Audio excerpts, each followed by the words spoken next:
बिस्मिल्लाहिर्रहमानिर्रहीम। आज के इस वीडियो में हम वुड हैव के सेंटेंसेस को सीखेंगे।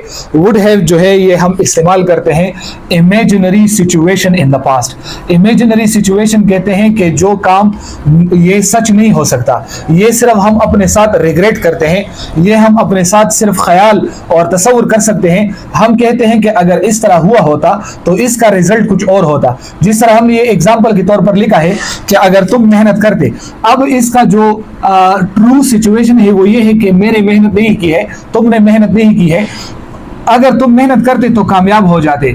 इसका मतलब यह है कि आपका जो ये रिजल्ट है ये इस सिचुएशन पर डिपेंडिंग है।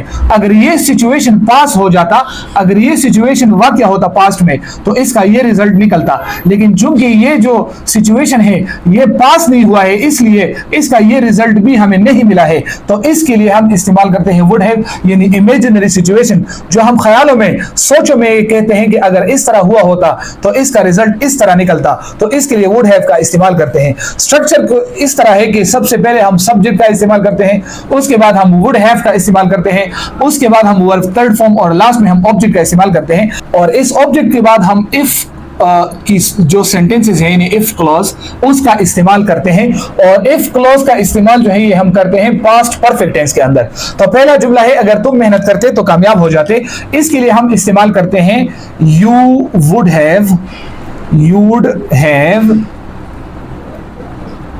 succeeded, you would have succeeded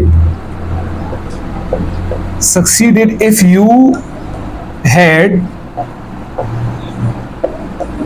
you had worked hard। तो इसका मतलब ये हुआ कि हमें ये रिजल्ट मिलने के लिए, चूंकि ये मैंने पहले ये जुमला ट्रांसलेट किया है, बाद में इसको ट्रांसलेट किया है, आप यूं भी लिख सकते हैं कि इफ की सेंटेंसेस को आप पहले लिखे और ये वाला जो सेंटेंस है इसको बाद में लिखे, इससे कोई फर्क नहीं पड़ता। तो यू वुड हैव सक्सीडेड, ये रिजल्ट मिलने के लिए हमारे पास एक सिचुएशन थी और वो सिचुएशन ये थी। चूंकि ये सिचुएशन हमें नहीं मिली है, इस वजह से हम ये रिजल्ट हासिल नहीं कर पाए हैं। तो इसको कहते हैं इमेजिनरी सिचुएशन। दूसरा सेंटेंस है अगर तुम मुझे कॉल करते तो मैं तुम्हें बता देता। इसके लिए हम इस्तेमाल करते हैं आईड हैव, ये डी जो है ये वुड की शॉर्ट फॉर्म है। I'd have told you if you had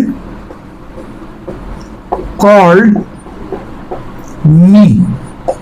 और अगर मेरे पास पैसे होते तो मैं गाड़ी खरीद लेता। इसको हम इस तरह भी लिख सकते हैं if I had money, comma I'd